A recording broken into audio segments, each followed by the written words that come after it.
Noyu is chair of the Midwest region, and she was gracious enough to do this event together with us. So thank you, Anna, and the Midwest region. We appreciate it very much. And due to the interest, interesting nature of this topic, we did open up this event to other USJC regions around the country. So we may have some members from other parts of the US. And we do have some other special guests joining us tonight as well, which is wonderful. So thank you all for joining. As background, today's session came about during one of our quarterly Southeast region calls. We realized that everyone isn't necessarily familiar with the Japanese American incarceration camps that occurred during World War II. And we thought it'd be interesting if someone could speak about this topic. And we not only found someone to speak about it, we found someone really good to speak about this topic. So after I get done with my welcome and preamble here, we'll turn it over to our featured speaker. She'll speak for about 40-45 minutes on the topic. We'll probably have 10 minutes or so for Q&A, which will take us to the hour. So if you need to leave, at the hour, we understand. However, we thought there might be some additional questions and interest to talk with our featured speaker beyond the hour. So we're going to leave the session going for a little longer than an hour if you're able to stay on. So please you're welcome to do that. Use the chat function if you have any questions. If you could put your audio on mute, that'd be wonderful. Oh, and I'm supposed to remind you that the session will be recorded, just as FYI. A real quick overview of the USJC. The organization was founded in 2008, and the purpose is to create diverse leaders, or to connect diverse leaders to create a stronger relationship between the US and Japan. For me personally, it's been an incredible way just to meet other Japanese Americans around the country, meet other Japanese nationals, and simply meet others that may be interested in helping to form a better relationship between the two countries. So it's been really awesome. If you're interested in learning more about the organization, please go to the website usjapancouncil.org, usjapancouncil.org, or you can reach out to Anna and me afterwards. We did want to acknowledge some of the top supporters of the USJC. Our platinum sponsors are Amazon, American Airlines, our Atani Foundation, CPB Foundation, Deloitte, Fabit, and MUFG. We appreciate their support very much. And then our title sponsors, Daikin, Hitachi, Itoen, NEC, NTT Group, Oryx, Shell, Terasaki, Nibe Foundation, the Toshizo Watanabe Foundation, and the Toyota Research Institute. So without further ado, I'd love to introduce our special guest. Just as a brief intro, Sally Ohno Sudo was born in Seattle, Washington. As a child, she was imprisoned for 3.5 years when President Roosevelt issued Executive Order 9066, which forcibly removed all persons of Japanese ancestry from their homes and placed them in American prison camps. Afterwards, her family did relocate to Minneapolis, Minnesota in 1945 due to her brother being stationed at Fort Snelling in the Military Intelligence Service Language School there. After retirement from teaching in the Minneapolis public schools, Sally has devoted her life to educating the public about the injustices suffered by Japanese Americans during World War II. Sally is very unique in that many Niseis that went through these incarceration camps experiences are not with us anymore. And it's extremely rare to find a Nisei that's been presenting about this topic. So it's my honor and privilege to introduce Sally Sudo. Thank you very much, Rob. And thank you all for your interest in the subject. So Wendy, if you wanted to start with the first, oh, no, I'm sorry, Lauren, thank you. You know, the story of the Japanese Americans during World War II, at least my story, is no different from thousands of others who experienced the same thing. At that time, the total population of the mainland United States was about 132 million people.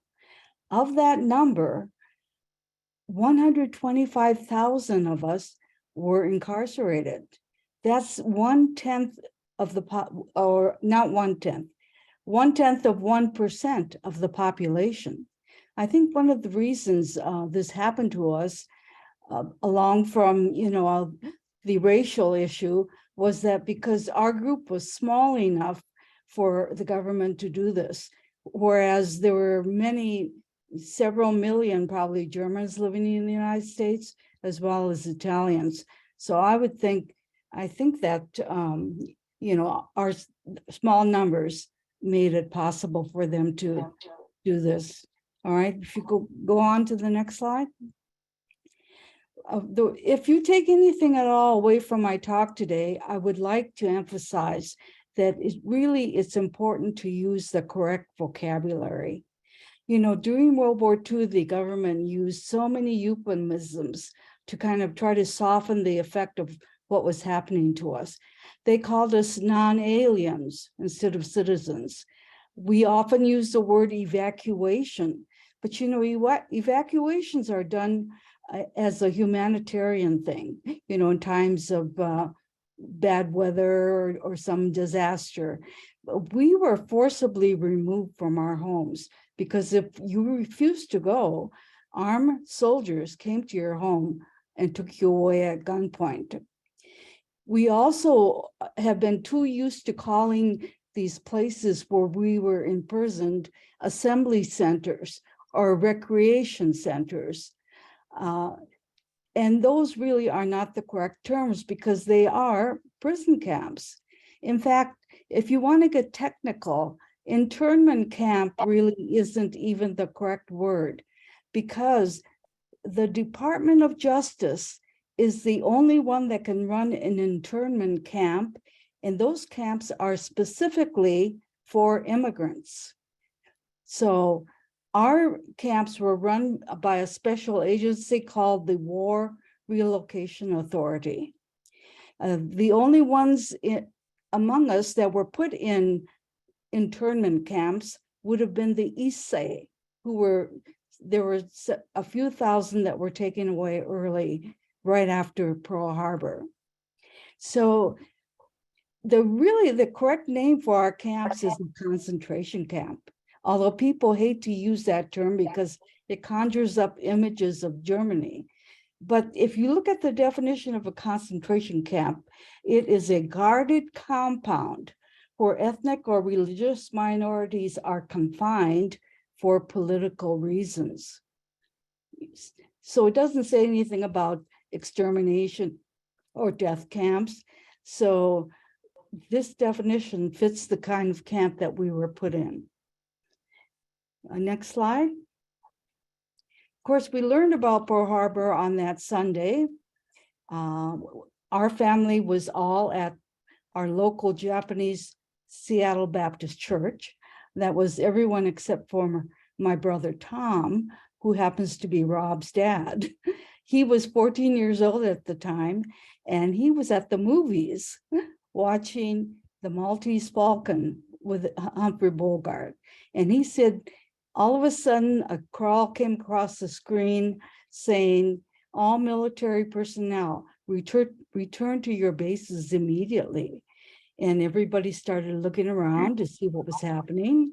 After the movie ended, the manager came up and he said, we've learned that Pearl Harbor has been bombed.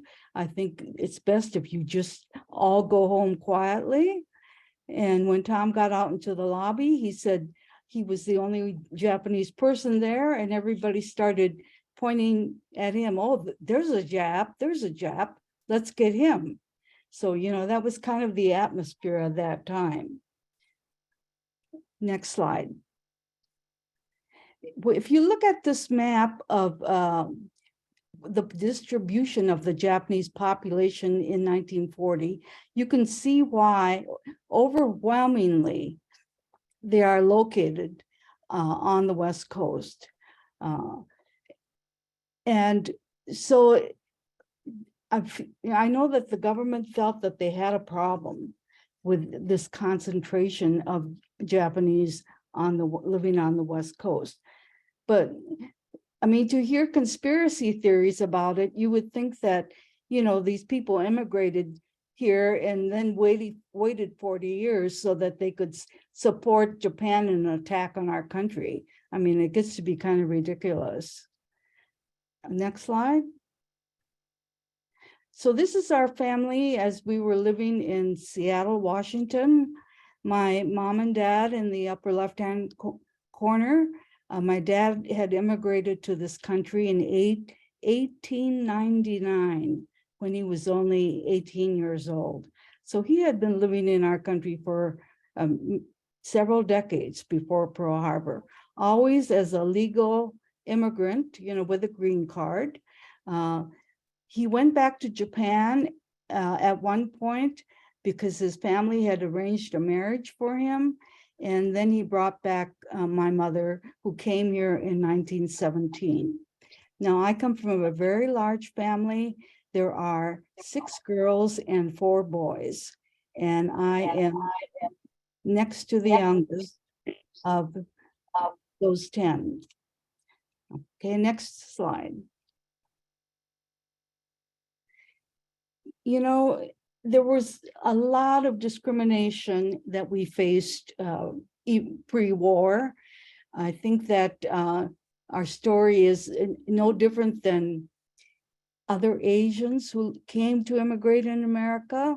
You know, it was the Chinese who first came here in any sizable large group, and they came during the California gold rush, hoping to find gold. But then as they stayed on and became more successful, they even helped build the Transcontinental Railroad. There was a backlash against them saying, oh, they're taking away our jobs. And so eventually then the United States passes the Chinese Exclusion Act in 1882. Next slide. As I tell my story, you should try to think of all the different violations that took place of the Constitution. And, you know, you have to wonder why laws can be passed that violate our Constitution like this. Okay, next slide. You know, it wasn't until last year that we actually learned the exact number of those of us who were incarcerated. There was a Buddhist priest in California that got a grant to do this research. And he put together this book that he calls an Ireicho. Ireicho means memorial list. And in it, he lists every single name of a person who was incarcerated. And through it, we learned that altogether, there were 125,284. For many years, we were told it was somewhere between 10 and 20,000. But it's staggering when you think about the exact number, because 125,284 out of the 127,000 of us who lived in this country, you know, that's on like 98% of the Japanese population was put in one of these prison camps. Next slide. Now, you know, this thing about the incarceration, it didn't just happen in a vacuum, because as I mentioned, there was this Chinese Exclusion Act that was signed in 1882. Next slide. And the main difference between the Chinese and Japanese was, well, after the Chinese were excluded, then of course they had to look somewhere for a new source of labor. And this is when they turned to the country of Japan. Mainly the Chinese who came during that gold rush came as single men, or if the men were married, they had left their wife or family behind. Whereas when the Japanese came, they came with their wives, or they sent for picture brides, or like in my father's case, they went back to Japan to get married. So the Japanese, really meant to establish their families here. I think the American public was hoping that the Asians who came would just come and do their work and then leave. But that wasn't to be the case. Next slide. So besides the Chinese Exclusion Act, eventually the same thing happens with the Japanese. They really kind of started a almost like an organized campaign on building this discrimination against us. I mean, in the beginning, they called us the Yellow Peril, and especially some of the newspapers that were owned by William Randolph Hearst. And then we were called, Japs or Nips or dirty, sneaky rats. And all these things that kind of dehumanize you and makes the public think of you as the other and not one of them. So that's the kind of atmosphere that allowed then the American government to pass this Asian Exclusion Act in 1924, which meant that anybody from an Asian country would not be allowed to immigrate here. The only exception were the Filipinos, because at that time, the Philippines was a territory of the United States. Next slide.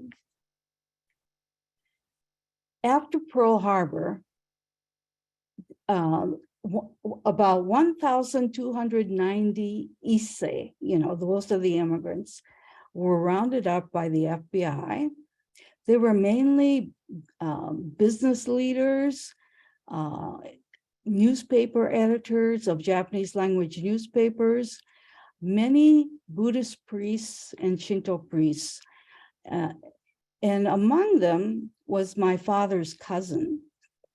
My father's cousin lived on Bremerton Island in Seattle, or maybe Bremerton's a peninsula, I can't remember. But anyway, he had a law degree from the University of Washington, but he could not practice law because he was not a citizen. The Asians were not allowed to apply for naturalization until 1952. So instead, he became a strawberry farmer. And the reason he was arrested by the FBI was because when they looked over his property, they found dynamite. Well, for a farmer to have dynamite, I don't think is very unusual, because he was using it to clean out the tree stumps, on his land. But as a result, he was taken away. His family has no idea where he's been sent, even whether he's dead or alive. And that went on for many weeks. Next slide. And then the FBI came to our neighborhoods, into our houses, and they took away what they considered contraband. Contraband to them was your cameras, binoculars, shortwave radios, or any kind of firearms, or even they took away those Japanese swords. Next picture. So eventually then, on February 19th of 1942, President Roosevelt signs the executive order, which sets in motion this whole event that really ended up changing the whole trajectory of our lives. Next picture. What the executive order did was it divided the United States into 4 military zones. And of course, our area where we were living was the Western Defense Command. And the Western Defense Command was led by Lieutenant General John DeWitt. And he was the only one that who decided who could live in that area and who could not live in that area.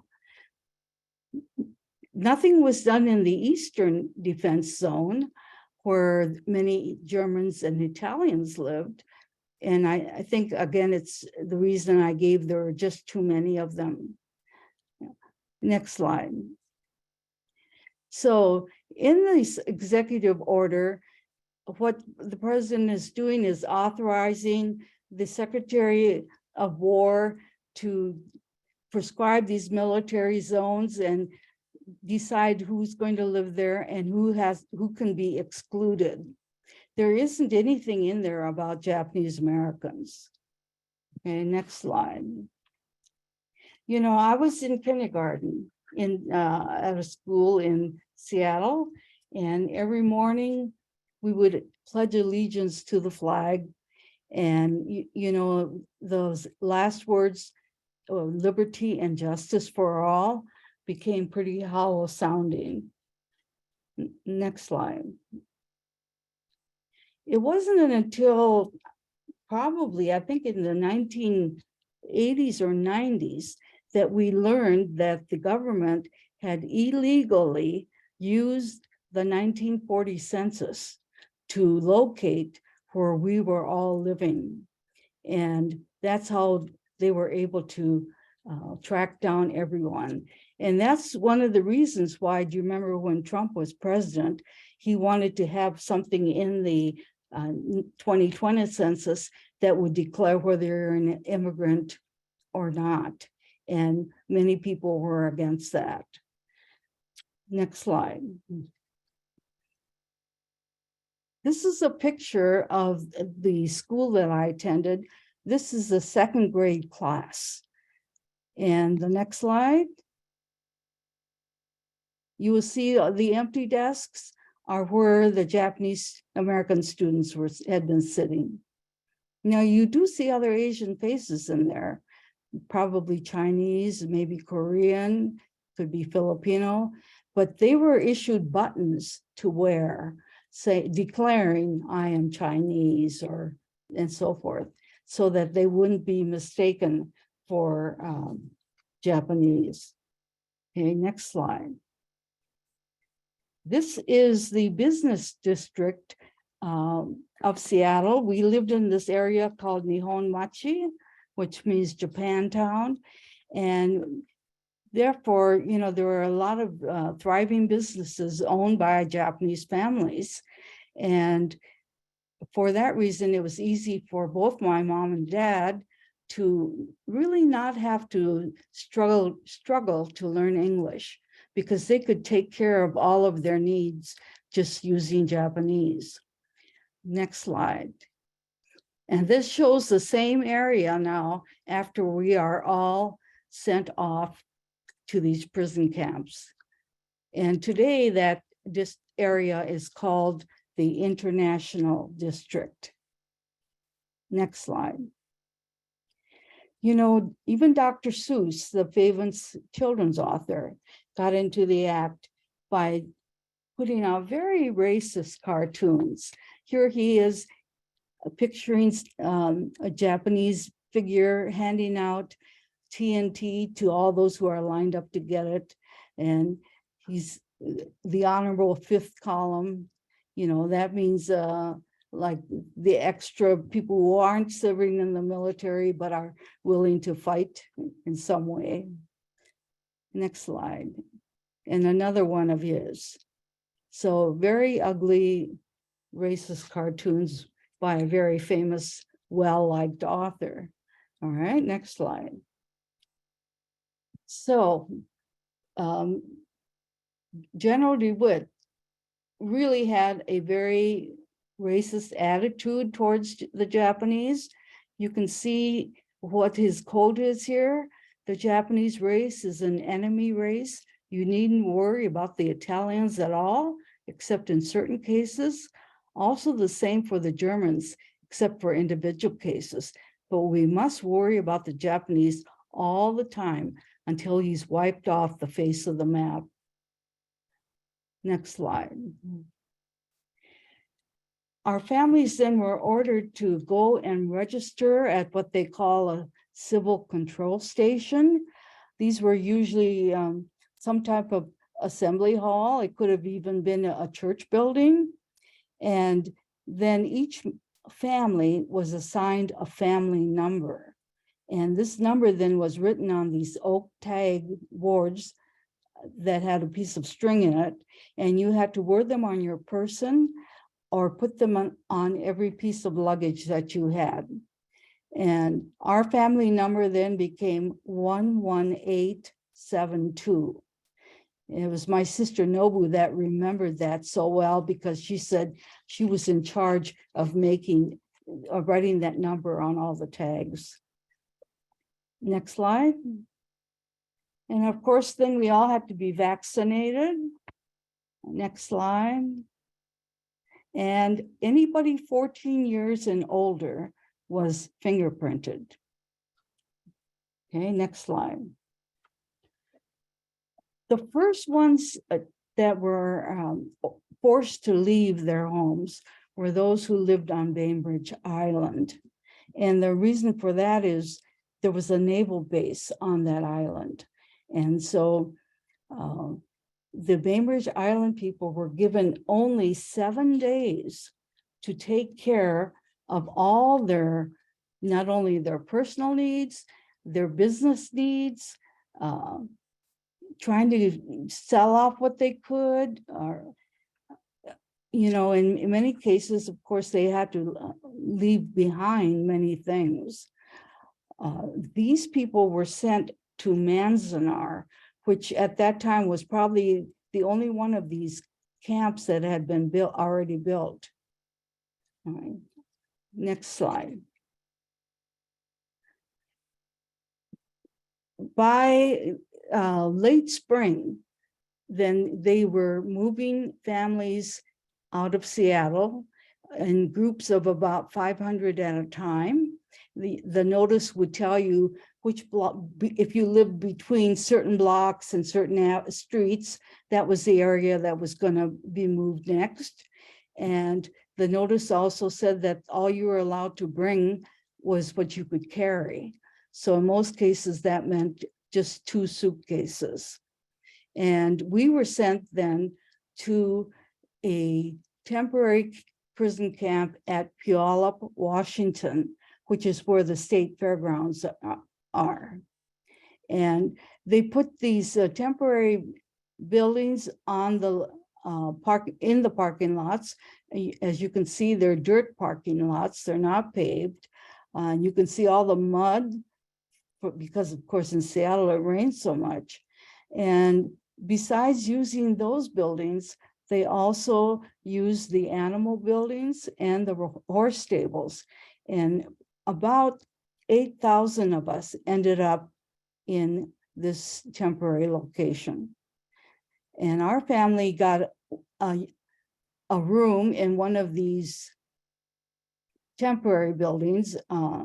And you can imagine with so many of us, the room was just filled with bed after bed.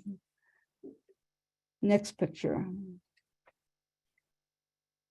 This then shows that while we were in this temporary prison camp, these other 10 camps were being built.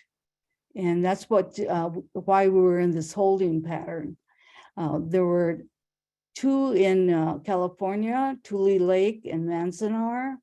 There's Idaho had Minidoka, Utah had Topaz, Arizona Poston and Gila River, Wyoming Heart Mountain, and Colorado.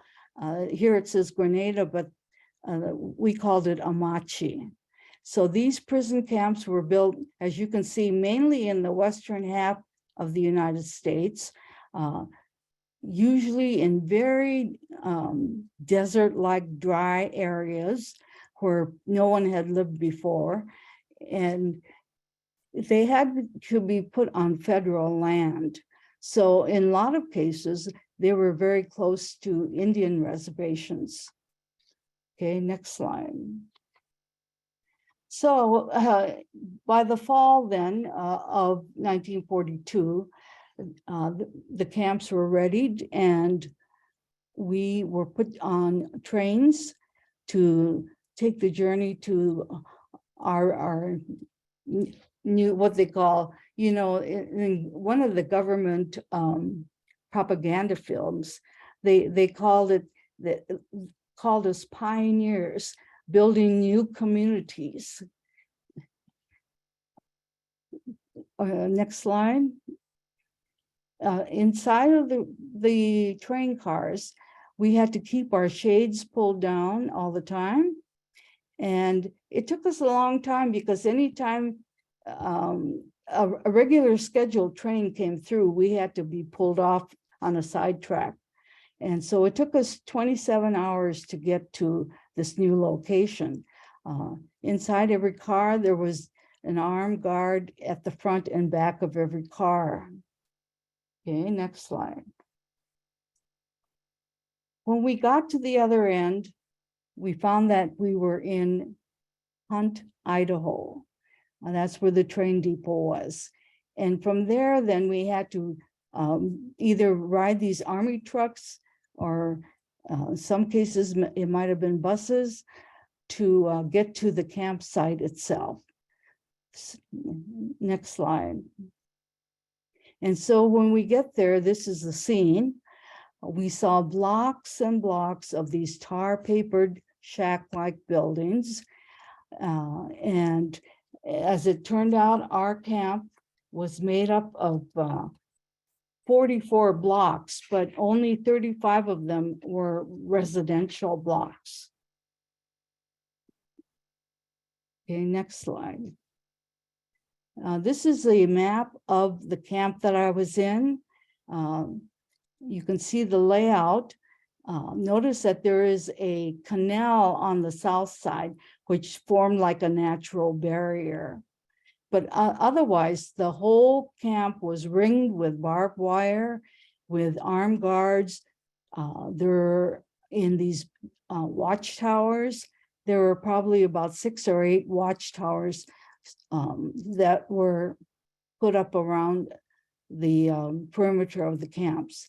And then you notice that on the northeast side, there are these fields, because by the second year, especially those that were Japanese farmers, they were able to get some seeds from the government, and they planted mainly vegetables,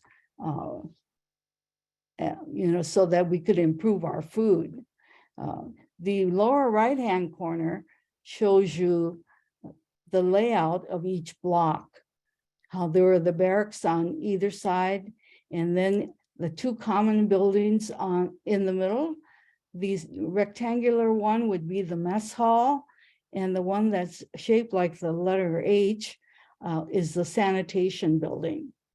Of course, there was no running water in our units at all.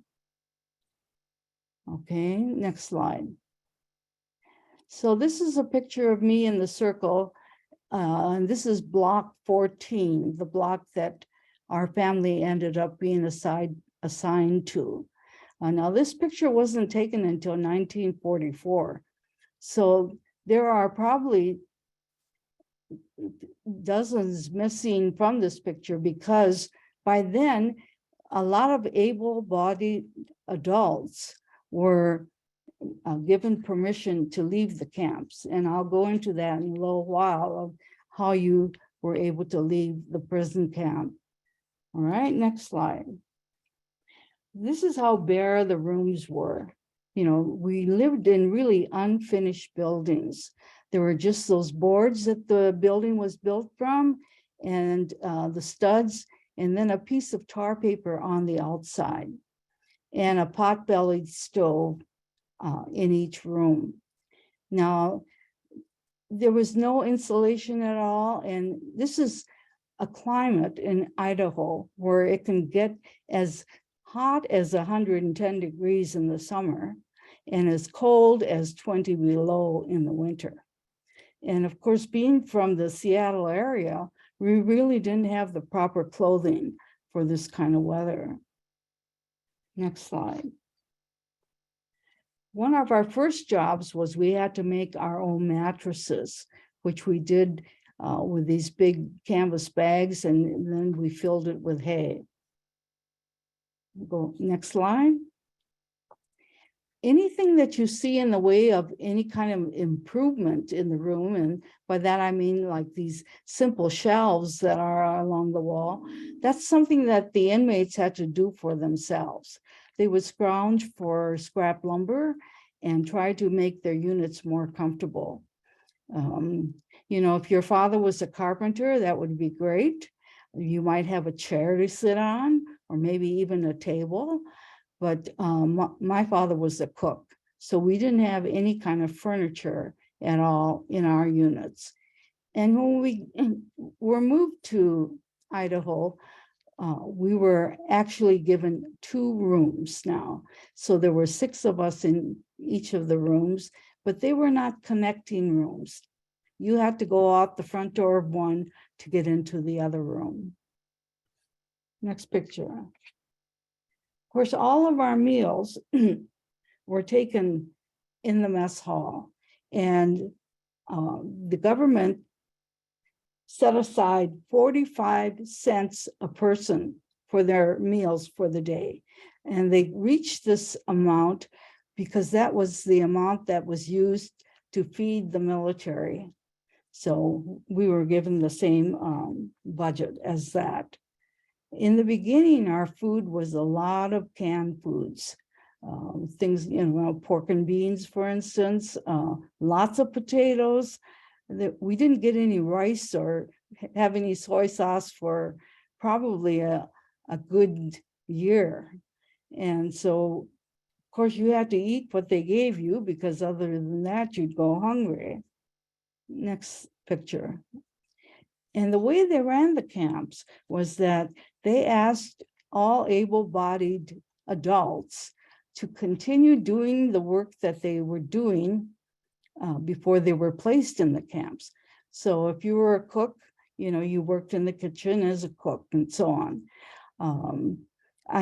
At this time, 3 of my siblings were already out of school, and my oldest sister, Marion, she was asked to work as sort of like a assistant teacher for a nursery school, group of children. And then my brother Fred, he was asked to work in the warehouse where the supplies came in. And my brother, or my sister Amy, she was doing clerical work. And so it was my brother Joe actually that gets her over to Minneapolis to work for the Military Intelligence Language School that was here at Fort Snelling. Next picture. We went through the cafeteria, you know, through the mess hall cafeteria style. And one of the problems that our parents always talked about was they felt like they were losing control of their children, because we really didn't eat as a family anymore. Especially the older ones would go off and find a friend to sit and eat their meals with. And then, you know, especially with my father, he felt like he lost his place as the head of the family, because now really we had to just do whatever the government told us, and he didn't have as much authority. Next picture. I think the worst things were the sanitation conditions. This is what the showers were like, just spigots on the wall, no partitions, no kind of privacy. Now, I'm only 6 years old, so it doesn't bother me so much, but you can imagine, like my teenage sisters or older sisters were very modest. They would either try to get to the shower very early before people came or else late at night. Next picture. And then the bathrooms. Here again, really no privacy, just row upon row of toilets without any partitions. And, it's humiliating for people. I think you get to feel less than human when you're treated like this. Next. All right. Now, one of the things that the government really didn't do for us was think about all the school-age children. So it was up to our camp then to set aside certain barracks for school buildings, and the men got busy making elementary-sized chairs for the kids to sit on. But really, we had to pretty much make do. In the camp I was in, I did not ever have a chair to sit on. Next picture. This is the way that I went to school, where we sat on the floor, and then these picnic-style benches were used for our desks. Or at times we could sit on that bench if the teacher was going to read to us and so on. As far as the teachers, many of them came from the outside because my generation were pretty much 20 years of age and younger.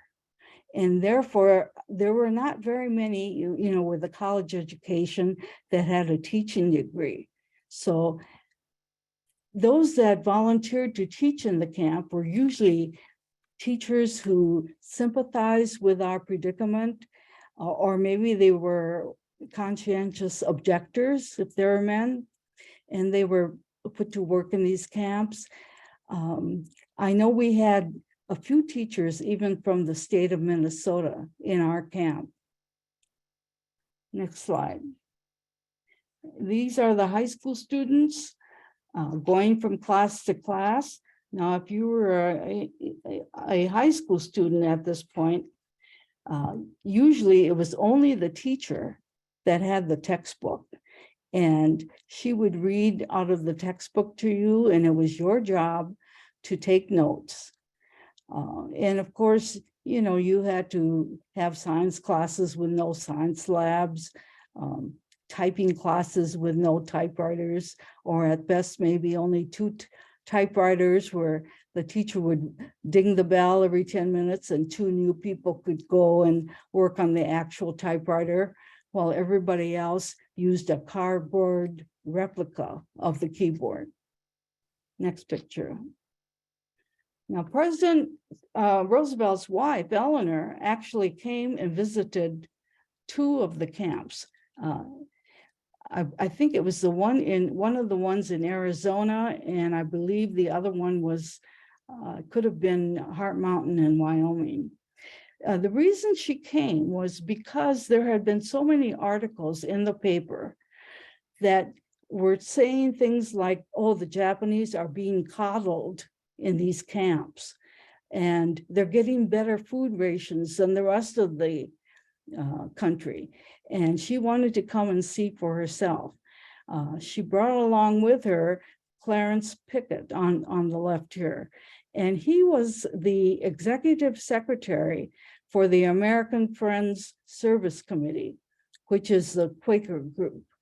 And another concern that they both had were all these college-age students who were giving up their education because, they took anybody that was even 1/16 part Japanese and put them in these prison camps. So if you were in a college on the West Coast, you got pulled out of school and sent to these camps. After Eleanor Roosevelt saw for herself the camps, she wrote her column saying that these camps are actually worse than our federal prisons as far as, you know, the comforts that people have in a prison. The fact that we had to walk a half a block to go and use a bathroom, and the fact that we were given so little privacy and taking care of our daily needs and so on. Next slide. My most vivid memories are the terrible dust storms that we used to have, because this really was a very desert-like area with very little vegetation, only sagebrush and tumbleweeds. And so every once in a while, when the wind picked up, then the dust would blow around. And we learned to carry a scarf with us all the time so we could put it over our mouth and nose. Otherwise, you know, you would get filled with dust. You go back to your barrack room and everything in the room would be covered with a fine layer of dust. It was always just a mess. And getting hit by sand is a little different than being in a snowstorm, because, you know, those little pelts of sand really hurt when you're hit with it. Next slide. As children, we really had very little to do outside of school, because if you're only going to be allowed to bring the suitcases you can carry, you're not going to be allowed to bring your toys. And in my case, the only kind of toy or game that I was allowed to bring was a deck of cards. But, you know, you can learn to play a lot of different games with cards. So that was a good thing to pass the time. Next slide. They did try to make life as normal as possible for the kids. They had parties at Christmas and Easter egg hunts for Easter. The story goes that when we were entering our camp, one of the little boys was overheard asking his mom, "How is Santa ever going to find us?" And that story got into the newspapers, and church groups, especially throughout the Midwest and out east, send in thousands of presents to these camps. Now, my youngest brother was 3, I was 6. I had 2 other sisters that were, you know, middle school and so on.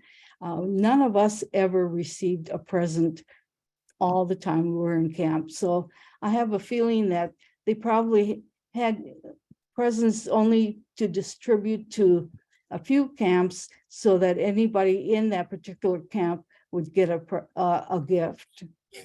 Next, and the other thing was when we had this Easter egg hunt in the spring, my brother Tom was one of those that was on the committee to hide the eggs. And so he told my sister Nobu where the special golden egg was hidden. And she found it, of course, it was in a coal pile. And her prize was one of these big Hershey bars that break up into smaller pieces. So she shared that with all of us. Next slide. I showed you where the canal was along the southern border of the camp, and you were allowed to swim in there in the summer. And then if you had skates, you could skate on it in the winter. But the very first summer we were there, we had a drowning of a child in this creek. Next picture. The biggest pastime was sports games, because the high schools petitioned for equipment so they could form a baseball team, a football team, and a basketball team. And they would play the neighboring towns' high school teams. And those teams always had to come into our camp to play their games. So we always had the home field advantage. And probably that was the reason why our camp team was always at the top of the league. Next picture. For my mother, in a strange way, being in this camp was almost like a liberating experience, because up until then, of course, she had a lot of housework to do, food to prepare for her large family. But in the camp, those jobs were, assigned to other people. And her big job was doing the laundry, which of course was a lot of work because there were so many of us, and it had to be done by hand. But for the first time in her life, she really had extra time on her hands. Next slide. And the women formed arts and crafts groups. And so anyone who was willing to teach a class did so. And my mother ended up taking flower arranging, sewing, and calligraphy. So your experience in being in these camps really depended on your age, I would say. I feel like I was more fortunate in that I was young enough for it not to affect me that much psychologically. But if you were old enough to understand fully what was going on, you probably had a different experience. I know my oldest brother was very bitter about all of this. He knew that it was unjust. And then my brother Tom, who should have been in high school during the camp years, he went off every morning as if he was going to school, but he was actually going to another block and sitting around and playing cards all day. And it wasn't until I think the third year that finally one of the teachers came to our home and said, "Why isn't Tom in school?" And that's the first time my parents knew that he had not been attending school. My father was very upset with him and said, "Well, if you just want to end up working in a restaurant and being a cook, maybe you don't have to go to school. But if you want to do something better with your life, you better get yourself back in school." Next picture. And then my oldest sister, Marion, got married while she was in the camp. And then by March of 1945, she had her first child. And I think back I wonder how she could have managed, to go back to those bare barrack rooms without any running water or no refrigerator or things like that help you take care of a baby. Next picture. As time went on, though, as I mentioned, people were allowed to leave the camps. In order to decide who would be eligible, they had a form that you had to fill out called the application for leave clearance, but we all ended up calling it the loyalty questionnaire, because these two questions were the most problematic. Are you willing to serve in the armed forces of the United States on combat duty wherever ordered? Now, this was asked of anybody 17 years and older, even people as old as my parents. And you can imagine that you're wondering, well, if I say yes to this, does that mean I'm volunteering to serve? Or what if I wrote an answer like, well, I'd be willing to serve if you let us out of this prison camp, or let my family out of the prison camp. And then the second one that bothered everybody was number 28. Will you swear unqualified allegiance to the United States of America and faithfully defend the United States from any or all attack by foreign or domestic forces, and forswear any form or allegiance or obedience to the Japanese emperor or any other foreign government, power, or organization.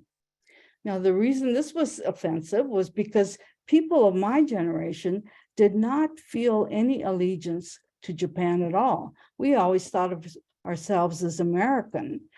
And it assumes that, we already are swearing allegiance to the emperor. And then for my parents' generation, if they just said, yes, they will forswear, then that would leave them without a country because they had not been allowed to become a citizen of this country. So if you answered no to either one of these questions, or if you left it blank, then you were considered disloyal and you were segregated out of the camp that you were in and sent to Tule Lake in California. And from that group, there were several that asked to be repatriated back to Japan. Okay, next slide, I'm sorry. So my brother Joe, who is in the back row, fourth from the left, he graduated from the first graduating camp in class in camp. And the day after he graduated, he volunteered to serve in the military. And he was given a Japanese language test because they were looking for people who knew enough of the language or who they considered trainable to be in this secret military intelligence service, where they would be then trained as interrogators or prisoners of war or translate captured documents, things like that. And so since his Japanese was pretty good, he was selected for that branch of the service. My brother Fred also tried to volunteer for the service, and he went down to Salt Lake City to take his physical, and he was rejected because of health reasons. So he became 4F. During the war, anybody who was of Japanese ancestry could not be in the US military because they were all classified 4C, which means enemy alien. And there's of course, we know that eventually a segregated unit of the 442nd Regimental Combat Team with the 100th Battalion is formed of all Niseis, and it ends up that people are actually drafted from, I think it was January of 1943 or 44, that they started drafting people out of the camps as well. Okay, next slide. So the war ends, and we're wondering what this is going to mean for us, because we really have nothing left in Seattle to go back to. And by then, my brother Joe, who was in the MIS, had been sent first to Camp Savage, and his class then was moved to Fort Snelling because the facilities at Camp Savage were too small. And over 6,000 Nisei went through the military intelligence school here at Fort Snelling. And while he was there, he sent for my brother Fred, because Fred, not having been able to get into the military, had taken a job at a Salt Lake City hotel, being a bellhop. And he said to Fred, there's no future in that. Why don't I see if I can get you into Dunwoody Institute so you can learn a trade? And so Fred came here to Minneapolis. Then he sent for my sister Amy because they needed secretarial workers at Fort Snelling. And then he also sent for my brother Tom because he knew that Tom was missing out on a lot of his education. So he found a family that lived near Lake Calhoun here in our city that would take Tom in as almost like a houseboy, where he would do some work for the family. And he went on to West High School and completed his high school education. Because of the fact that we already had 4 of our family in this area, in the area of Minnesota, my brother then convinced my father that maybe this was the place to relocate. Next picture. Those who tried to go back to where they had lived previously were very unwelcomed. It was not unusual for these towns or cities to, declare that they didn't want any of them back there living in their neighborhood. Next. So it was in August 16th, actually the day after the war ended, of 1945, that we boarded a train to come to Minneapolis. We took the train to Omaha, where we had to transfer, and then on up to the Twin Cities. By that time, the only ones of the children that were left were the 5 youngest of us. And my sister, Mickey, was the oldest of our 5. And so she was kind of in charge of making sure we got on the right train and made our connections and so on. And she said she was a nervous wreck. Next slide. So this is a picture of the first 3 that came out here when my brother sent for them. Tom on the left, my sister Amy in the middle, and my brother Fred on the right. Next slide. And then this is the home that we lived in here in Minneapolis. I mean, when I first arrived here, I thought this whole place looked like a park. There were so many trees all over and so green, after living in a desert for 3 years. And this is then where I ended up going through elementary school all the way through high school and the University of Minnesota.